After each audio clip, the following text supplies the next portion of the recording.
जब हम भारत में यूरोपीय ताकतों के बारे में सोचते हैं तो कौन से नाम दिमाग में आते हैं? अंग्रेज, पुर्तगाली, शायद फ्रांसीसी।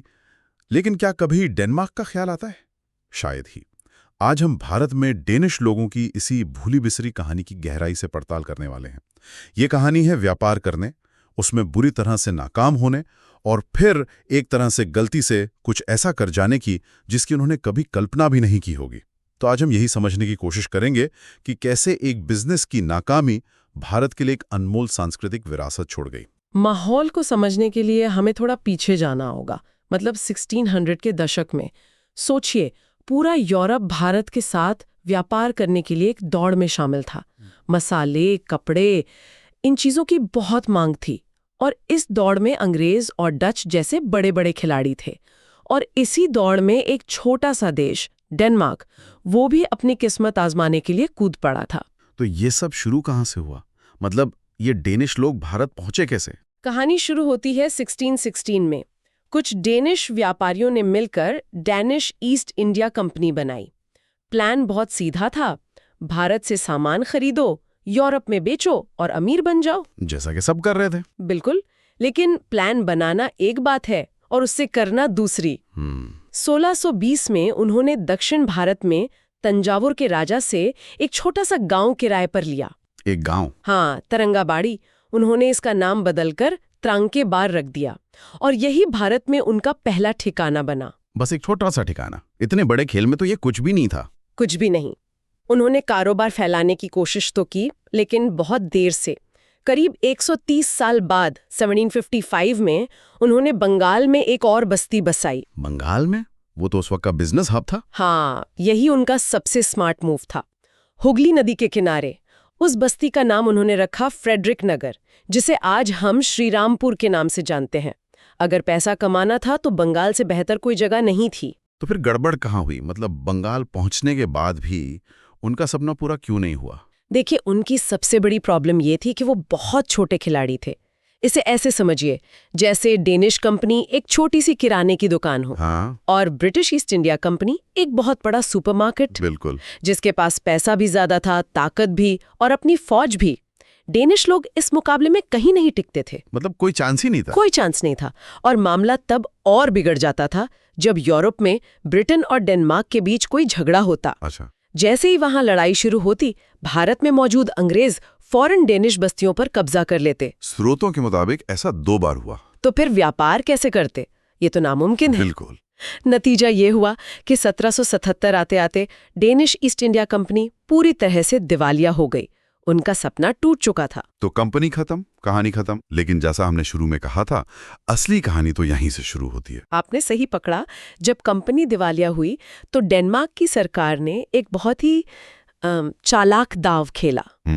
उन्होंने कहा कि श्रीरामपुर जैसी बस्तियां अब किसी प्राइवेट कंपनी की नहीं हैं। तो फिर किसकी हैं? वो सीधे डेनमार्क के राजा की संपत्ति हैं, यानी डेनिश क्राउन की। 1 मिनट, इससे क्या फर्क पड़ा? बहुत बड़ा फर्क। अब श्रीरामपुर एक तटस्थ देश की जमीन बन गया था, मतलब न्यूट्रल टेरिटरी। अब ब्रिटेन उस पर हमला नहीं कर सकता था। किसी कंपनी पर कब्जा करना और किसी दूसरे देश की सरकारी जमीन पर हमला करने में बहुत अंतर है। अच्छा, तो ये एक डिप्लोमेटिक मूव था उन्हें रोकने के लिए। हाँ, और अंग्रेज एक छोटी सी बस्ती के लिए डेनमार्क से सीधा युद्ध नहीं चाहते थे, तो श्रीरामपुर बच गया। लेकिन अब सवाल था कि इसका किया क्या जाए। व्यापार तो था नहीं। और यहीं पर कहानी में एक दिलचस्प मोड़ आता है। श्रीरामपुर को एक बिल्कुल नया मकसद मिला। वो ईसाई मिशनरियों के लिए एक पनाहगाह बन गया। हाँ, इसकी वजह थे अंग्रेज। उस समय ब्रिटिश ईस्ट इंडिया कंपनी को मिशनरियों से बहुत डर लगता था। उन्हें लगता था कि अगर ये धर्म प्रचार करेंगे तो यहाँ के लोग भड़क सकते हैं, दंगे हो सकते हैं। और दंगों का मतलब बिजनेस को नुकसान। बिल्कुल। इसलिए वो अपने इलाकों में मिशनरियों को काम करने की इजाजत नहीं देते थे। तो जिन मिशनरियों को ब्रिटिश इलाकों से भगाया जाता था वो सब श्रीरामपुर आ जाते थे। ये तो एक तरह का सेफ जोन बन गया। हाँ, एक सेफ जोन, या कहिए एक कानूनी खामी, जिसका मिशनरियों ने भरपूर फायदा उठाया। और यहीं पर कहानी में विलियम कैरी जैसे लोगों की एंट्री होती है। William Carey? मैंने सुना है वो असल में एक मोची थे, कोई बड़े विद्वान नहीं। ये सच है, और यही उनकी कहानी को और भी खास बनाता है। कैरी और उनके 2 साथी, जिन्हें श्रीरामपुर ट्रायो कहते हैं, वो इंग्लैंड से भारत आए। अंग्रेजों ने उन्हें कलकत्ता में काम नहीं करने दिया तो वो भागकर श्रीरामपुर आ गए और उन्होंने जो किया उसने भारत के इतिहास पर एक गहरी छाप छोड़ी। उन्होंने क्या किया? उन्होंने 1800 में श्रीरामपुर मिशन प्रेस की स्थापना की। ये भारत के सबसे शुरुआती और सबसे जरूरी प्रिंटिंग प्रेसों में से एक था। वाह, मतलब एक दिवालिया ट्रेडिंग पोस्ट गलती से भारत का एक बड़ा प्रिंटिंग हब बन गया। बिल्कुल, और ये कोई छोटा मोटा प्रेस नहीं था।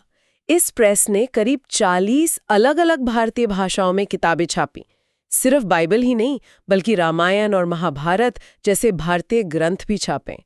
उन्होंने बंगाली भाषा का पहला व्याकरण और पहला शब्दकोश तैयार किया। ये तो अविश्वसनीय है। और सुनिए, 1818 में इसी प्रेस से समाचार दर्पण नाम का पहला बंगाली अखबार निकलना शुरू हुआ। सोचिए, एक छोटी सी डेनिश बस्ती भारत में आधुनिक पत्रकारिता की नींव रख रही थी। और उन्होंने एक कॉलेज भी शुरू किया था ना? हाँ, 1818 में श्रीरामपुर कॉलेज, और 1827 में डेनमार्क के राजा ने उसे एक ऐसा दर्जा दिया जिससे वो यूरोप के बाहर डिग्री देने वाली पहली यूनिवर्सिटी बन गई। ये कॉलेज आज भी है। तो जो श्रीरामपुर एक व्यापारिक केंद्र के तौर पर पूरी तरह फेल हो गया था, वही श्रीरामपुर ज्ञान और शिक्षा के एक बहुत बड़े केंद्र के रूप में मशहूर हो गया। एक ऐसी कामयाबी जिसकी किसी ने कल्पना भी नहीं की थी। तो यहाँ सबसे बड़ी सीख ये है कि कभी-कभी सबसे बड़ी सफलता आपकी पहली योजना के फेल होने के बाद ही मिलती है। आपने इसे बहुत खूबसूरती से कहा है। ये असफलता से निकली एक अप्रत्याशित सफलता थी। पर ये सब हमेशा तो नहीं चल सकता था। अंग्रेजों ने इसे कब तक चलने दिया? कहानी का अंत कैसे हुआ? 1840 का दशक आते आते हालात बदल चुके थे। पहली बात, ब्रिटिश अब सिर्फ एक कंपनी नहीं बल्कि भारत की सबसे बड़ी ताकत थे। उनके सामने कोई नहीं था। दूसरी बात, डेनमार्क के लिए इन छोटी छोटी बस्तियों को संभालना बहुत महंगा पड़ रहा था। कोई फायदा तो था नहीं। और अंग्रेजों को भी अब मिशनरियों से उतना डर नहीं लगता होगा। उनका राज अब मजबूत हो चुका था। बिल्कुल, समीकरण पूरी तरह बदल गए थे। तो कहानी का अंत बहुत ही शांत तरीके से हुआ, कोई लड़ाई नहीं हुई। 1845 में डेनमार्क ने श्रीरामपुर और अपनी सारी भारतीय बस्तियां ब्रिटेन को बेच दी। बेच दी? हाँ। कितने में? 12.5 लाख रुपए में। मतलब डेनिश लोगों ने भारत में जो सबसे फायदेमंद सौदा किया वो खुद अपनी बस्तियों को बेचने का था। एक तरह से, हाँ। और इसी सौदे के साथ बंगाल में डेनमार्क के करीब 150 साल की मौजूदगी खत्म हो गई। वो आए थे मुनाफा कमाने, लेकिन छोड़कर गए एक ऐसी विरासत जो पैसों से कहीं ज्यादा कीमती थी। तो अगर हम आज की पूरी बातचीत का सार निकालें तो कहानी कुछ यूं है। डेनिश लोग भारत आए व्यापार करने। वो अंग्रेजों से मुकाबला नहीं कर पाए और फेल हो गए। लेकिन उनकी एक बस्ती श्रीरामपुर को एक दूसरा जीवन मिला, मिशनरियों के लिए एक सुरक्षित जगह के रूप में, जिससे वो जगह प्रिंटिंग और आधुनिक शिक्षा का एक बड़ा केंद्र बन गई। और आखिर में जब उस जगह का कोई इस्तेमाल नहीं रहा तो उन्होंने उसे शांति से अंग्रेजों को बेच दिया और चले गए। बिल्कुल, और ये कहानी हमें एक बहुत दिलचस्प सवाल पर लाके छोड़ देती है। ये सोचने पर मजबूर करती है, इतिहास में ऐसी कितनी ही असफलताएं होंगी जो असल में किसी अप्रत्याशित और मूल्यवान चीज की शुरुआत बनी। यह हमें इतिहास में सफलता और असफलता को देखने के हमारे तरीकों को चुनौती देने के लिए प्रेरित करता है।